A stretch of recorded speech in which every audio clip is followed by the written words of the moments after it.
So I'm doing something a little different this week, and I'm going to be interviewing Chase here, who is insurance agent in the Des Moines Metro, and basically just going to give a high-level overview of homeowners insurance. So kind of let him introduce himself and where he's at and what he's doing. So yeah, my name's Chase Van Werden. I work with IFG Insurance. We're a brokerage here kind of around the central Iowa area.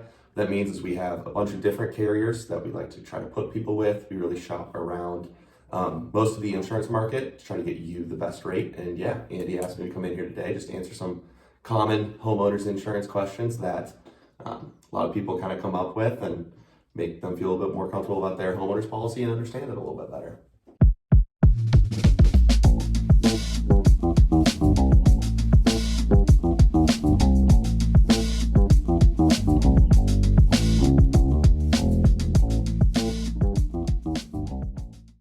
We'll just start out with the high-level overview question of what does the standard homeowners insurance policy cover?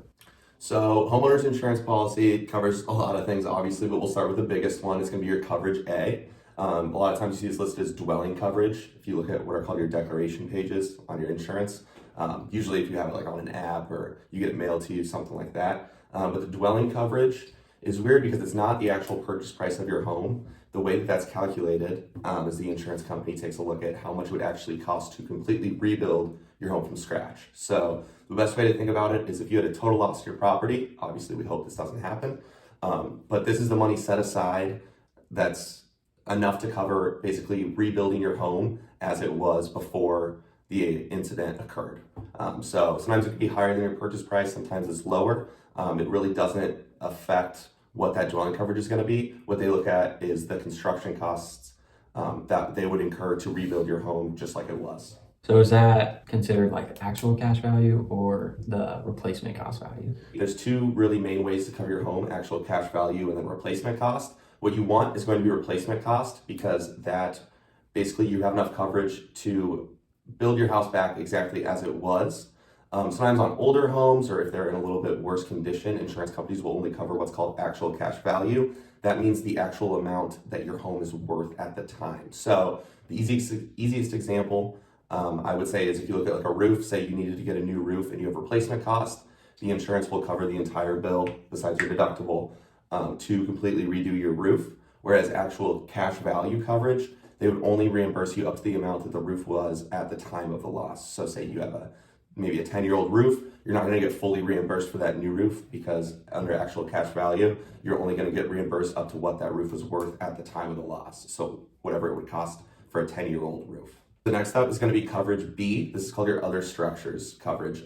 Typically what we see is we put it at 10% of what your coverage A dwelling coverage is. So it's a lot smaller number, but this is going to be anything on the property that is not directly touching the home. So this could be anything from, a fence, mailbox, anything like that, all the way up to like if you have a detached garage, then we would try to bump this coverage up. Or if you have a few outbuildings that are going to be on your property, we'd bump this coverage up a little bit. But typically we see that about 10% of the coverage A coverage is good enough to cover what's considered coverage B or your other structures.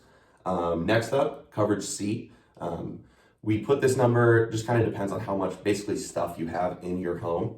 The easiest way to think of what coverage C personal property covers is, and it's kind of a weird analogy, but the way I like to say it is if you took the roof off your home, flipped it over and shook it out, anything that would fall out, so this is TVs, mattresses, any jewelry, clothes, kitchen stuff, all of that, pots and pans is going to be covered under your coverage C. We typically put that at about 50% or half of your coverage A, but it definitely depends. If you have a really cool movie theater in your house with this fancy, big screen TV, we might add additional coverage onto that just to make sure you're totally covered in the event of a loss. Next up is going to be coverage D. So that's going to be additional expense coverage. This is the money that's set aside and you hope you never have to use, but in the event that you incur a loss that makes your home unlivable, right? So if you have a major home insurance claim, anything from a total loss to, maybe you lost your entire kitchen, anything like that where the home's deemed unlivable for a certain amount of time. And this is usually about 20% of your coverage A. They kind of all go off of your first coverage A coverage. This is money that's set aside so that you're not worried about a place to live while your home's being repaired. So if it's a smaller loss, maybe it's for a month in a hotel. If it's for, maybe a whole year, you lost your whole home. Maybe you go, rent a house, rent an apartment. This money is set aside to help you cover that, so you're not worried about looking for a place to live and paying for that. Well, you have to make a homeowner's insurance claim. And then kind of the last two big coverages are coverage E and coverage F. One of them's like its little brother. We'll start there. It's called medical expenses. Typically, we set this at about $5,000, but this is going to be for the example that somebody's at your house and maybe slips, falls, twists an ankle, or maybe they're helping you with dinner, is cutting vegetables and cuts their fingers, have to go get stitches. This is where the insurance company goes, hey, here's $5,000. We'll pick up the tab on this. We'll make sure to go get those stitches, go get the ankle fixed up. We don't want it to come back on us in the form of a lawsuit, which is what that coverage F, the big coverage, is for. We typically recommend about $500,000 to start out there, and then if we can add on an umbrella policy, which I'm sure we'll get to later, if we're able to add that on as well, that counts for liability. So this covers not only the home, but also just the people in it, anywhere but the car, we typically say. So like one example would be like on a bike trail, it would cover you there. In the event of a lawsuit, it covers anybody at the home up to that $500,000 for court fees, settlements, anything like that. You are covered under your homeowner's insurance policy for that. So coverage A is like, I guess from what you were describing, coverage A kind of feels like your top tier, like that's where you're going to start with everything. Coverage A is, and then the way we actually calculate that is something called a replacement cost estimator. It basically looks at, whatever zip code you're in, the cost of building at that time. And they kind of go from there. They take a look at, how nice are your bathrooms, your kitchen, how many square feet, is there a basement, stuff like that. And they're able to get a number out of that on the rough cost it would be to completely rebuild your home. A coverage that we always try to add on to the dwelling coverage, it's called just additional replacement cost. And those numbers vary. It can be up to 25 or 50% of your coverage A. But they basically add that on top of your coverage A because obviously the cost to build, a new home is constantly changing. Sometimes it goes down, typically it goes up, as we've seen these last few years. But insurance companies don't want to accidentally be like 20 grand short on your dwelling A coverage, right? That's a big worry for some homeowners. So that's where they tack on that additional 25 or 50%, just to be sure that, in the event of a total loss, we have to completely rebuild your home, you're not stuck, footing a bill at the end of it when you thought you were completely covered. Yep. How does that buyer know what like their insurance payment's going to be? Like, how do they know, or even like what the deductible is going to be versus like what the actual, like what they're paying each month? Yeah, so that's where we recommend you actually get an agent. The bane of my existence is the online insurance people that go get a quote and have never talked to their agent on the phone before. But basically, because you have a lot of options, right? So I just described kind of the bulk of the coverages, and there are some add-ons that I would recommend that we can get to a little bit later here.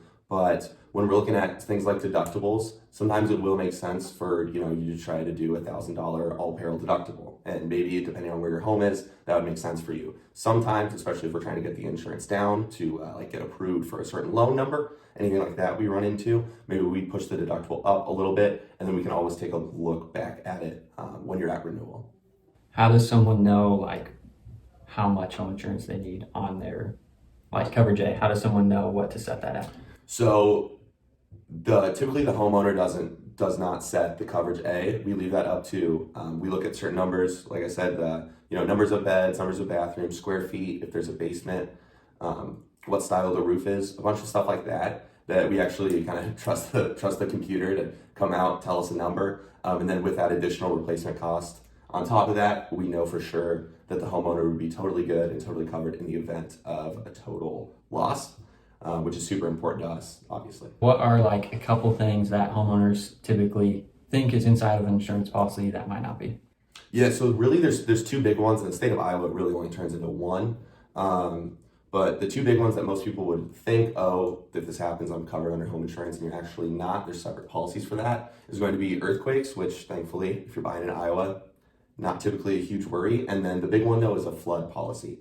So your home insurance covers water coming up from your home. It does not cover outside water coming into your home. That's considered on the homeowner. So there's a separate policy for that, and it's actually done through a program called the NFIP, the National Flood Insurance Program. It's a federal program actually.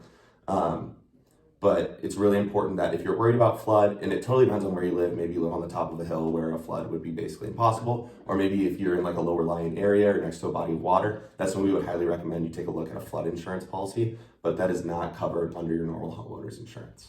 So kind of going off that as well, I work with a decent amount of investors, and one thing that I'm kind of seeing lately is they're having some problems with like the sewer line. Can you like kind of speak to that and what you guys cover, or what would be like an additional endorsement on the policy? Yeah, so we kind of went over the bare bones coverages at first, and I'm going to mention like a few kind of they'd be considered add-ons that I would highly recommend. And touching on the sewer, there's really two coverages there. So the first is called service line coverage. That's going to cover if the city ever has to go in and fix a sewer line that goes from the street to your home, which a lot of people, it can actually be like an incurred expense that you weren't really thinking about that, right? That service line coverage covers, if the city has to go in and do work on your property, because that can actually end up being a pretty big bill that not a lot of folks think about. And then next up, when you mentioned sewer, sewer and water backup coverage is something that I always try to put on my policies. What that's going to be is any water that's coming up that's not coming from outside the home. So I actually had this happen to a client once where he had sewer and water backup coverage. We especially recommend it if you have kids. His 7-year-old put a Barbie down the toilet and bathroom got flooded, right? Obviously that's going to happen. It sounds dumb, but his homeowner's insurance actually covered all of the damage because he had sewer and water backup coverage, right? So it's going to be coming out of your toilet, coming out of your sink, washer, anything like that. When it's coming out of the home, you're going to be covered there with that sewer and water backup coverage. I guess going into like a tax question, but is not that we're tax professional CPAs, if you want to get, information from them, definitely ask them to reach out. But just a general perspective, is homeowners insurance like tax deductible, or is it if I own an investment property, it's tax deductible then, or kind of what it? Unfortunately, homeowners insurance is not going to be tax deductible in any case that I've seen anyways, or especially just your normal buyer. It's not going to be tax deductible, I don't think, in any case. Okay.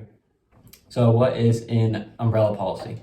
An umbrella policy, I mentioned that coverage F on the home, which we usually try to put at $500,000, which is usually the max a carrier will do without what's called an umbrella policy. So typically what we try to do is if we put your home and auto together, we can also get a pretty cheap umbrella. Depends on your situation, depends how many folks you have in the home, but it usually comes out to be between $200 and $300 for the year. And with that, we can get you an extra $1 million in liability coverage. So definitely if folks say it helps them sleep a little bit better at night, know that they have this $1.5 million right from the coverage F and then the umbrella policy, following them around, if so to speak, is the easiest way to think about it. Just in liability, if anybody would ever try to come for you or somebody that lives in the house, just come and try to sue you, you have that extra coverage in place for legal fees, settlements. Not really the fun stuff, but it is definitely important to have not only legal fees and settlements too, but if you were to cause, like, for example, a major car crash, right? It follows you around completely. So you would have that coverage there. Yep. Are there any like specific deductibles that you kind of recommend just kind of when you're talking to different homeowners or people looking to buy a home? Yeah, so it really comes down to a few factors, but we look at, first of all, age of the home, because typically if you bought a brand new house, maybe a cheaper, like $1,000 deductible on the home is going to be pretty viable, and we're going to be able to keep the premium pretty cheap with that. Whereas if you're looking at an older home, typically we see the repairs come up more often. Just in general, the older the home is, the higher the chance there's going to be a homeowner's claim on it. That's where we might look at, if you want to get a little bit higher deductible, if you're comfortable stomaching maybe a $1,500 or a $2,000 deductible for what's considered an all perils deductible. That way we can get that premium down. Really just comes to the customer, what they're comfortable with. And something I also want to point out is the vast majority of homeowners policies now come with 2 different deductibles. So the first is called all peril. The second is going to be called wind hail deductible. It's easiest if you really just think about it as a roof deductible. So roofs are very expensive nowadays. So typically what homeowners insurance companies will do is have a higher deductible on the roof. So like one of the most common ones I've seen lately is going to be $1,000 all peril. So any deductible you make, any claim you make that doesn't involve the roof is $1,000. And then any roof claim you have to make, like if there's a big hailstorm, need your roof replaced, anything like that, it's typically going to be a $2,000 deductible. And that way we can still kind of keep the premium lower where you might want it. So for like new home buyers, what is a deductible? So yeah, that's a good question. Sorry, I probably should start off with that one. Nope. So say you have to make for example, we just talked about a sewer and water backup claim, right? So say you have to make a $15,000 sewer and water backup claim, okay? Like I said, that 7-year-old that you have puts a Barbie down the toilet, we have flooding. So if you have $1,000 all peril deductible, that means the homeowner's insurance will cover anything after that. So it's a $15,000 claim. The homeowner's insurance will pay for $14,000 of it. You just have to kick in the first 1,000. Kind of switching gears, if I'm already living in a home and I want to start looking for a new policy coverage with a different company, what's the process? Can I just start shopping around? Yeah, so absolutely. I mean, it starts with probably a call to a licensed insurance agent, hopefully me. But from there, we got to see exactly, we'll go to match the coverages you currently have just so we can get an apples to apples comparison, right? Because a lot of folks maybe set their homeowner's insurance up when they bought the house and then they haven't looked at it in 10 years. That's typically when we see us saving people the most money is when they've been with one company for a decent amount of years and it's just gone up a little bit every year, and 10 years later you look at it and you can actually save $800 elsewhere. Yeah. That's typically when we see the most savings. But yeah, it starts with a call to an insurance agent, and then from there we'll actually be able to finalize a quote, and then I know my brokerage anyways, we handle all the cancellations on our side of things.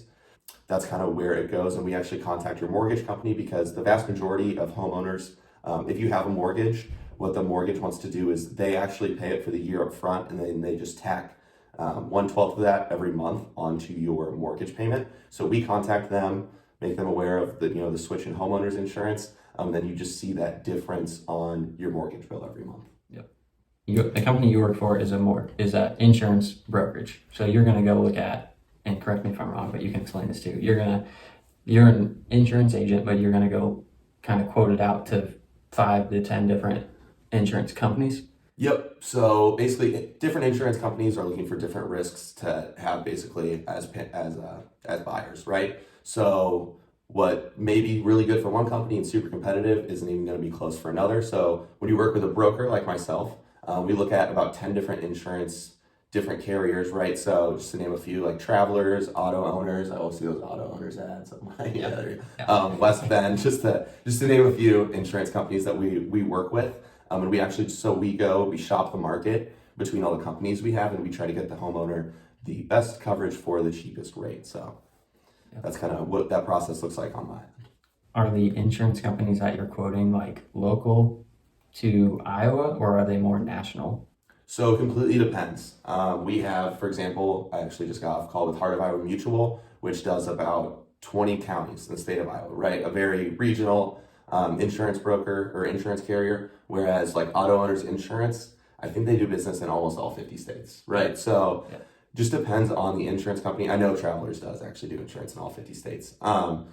But like I said, we shop the entire market from, regional, even like within the state carriers to completely nationwide carriers. Say I already have an insurance policy, a homeowner's insurance policy in place, and I have a auto insurance policy in place as well, but it's with just Progressive, for example, and it's not bundled. Is it cheaper for me to bundle those together, typically? So typically what we see is about a savings of 20 to 30% if you bundle the home and auto together.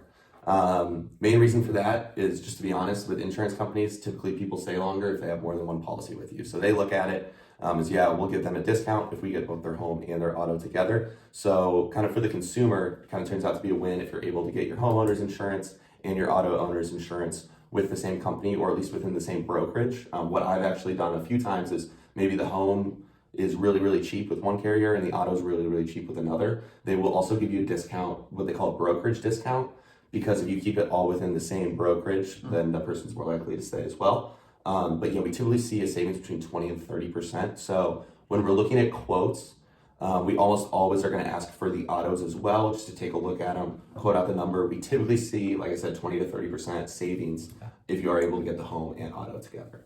If I am a homeowner and something happens to my house and I need to file a claim, what do those steps kind of look like? So the nice thing about going through a brokerage as opposed to just a single carrier is that we're going to be on your side when it comes to claims. So we'll go back to that sewer and water backup just because it's the easiest thing to think about for me right now. But say, bathroom's flooded, okay. So you go ahead and call my service team. So we have a great service team down there in Winterset, Iowa. We also have one in Waukee. But you give them a call, and what happens is they will actually submit the claim for you, get a check, and hopefully it ends with a check mailed to your house, or we can send an adjuster out if it ends up being needed, if it's a bigger claim that the carrier wants somebody to look at. But the whole point is that you're not on the phone with Progressive trying to lobby for yourself to get a bigger payout. We actually handle all of that for you, our service team. Got it. So I have a large windstorm or whatever comes through, takes half my roof off. I'm gonna call the people down in Winterset, your office down in Winterset, and say, hey, I need to submit a claim, and then they basically handle everything after that. Yep, and then really the only reason you'd actually have to talk to a carrier, sometimes they want to ask questions. So what's most common practice for that is going to be, we'll actually set up a conference call. It'll be the actual homeowner, somebody on our service team, and then somebody on the carrier side of things, just to facilitate conversation. We find that to be easiest, but that's kind of how we handle claims. Or you can always just come into one of our offices too. That's not a problem. Yeah, cool. So I hope you guys got a pretty good understanding about what a homeowner's insurance policy covers and just kind of the general ideas about it. And again, Chase, appreciate you coming on. And where can people find you? Yeah, so the best way to find me, my information will be linked at the bottom of this video. My email is going to be Chase, CHASE, @ifgagent.com. My phone number, 515-462-4553, and I'm at extension 111. But if you just call, ask for Chase, or if you need the service team, that is going to be the number that gets you there. Thank you. Perfect. Appreciate it, man. Awesome.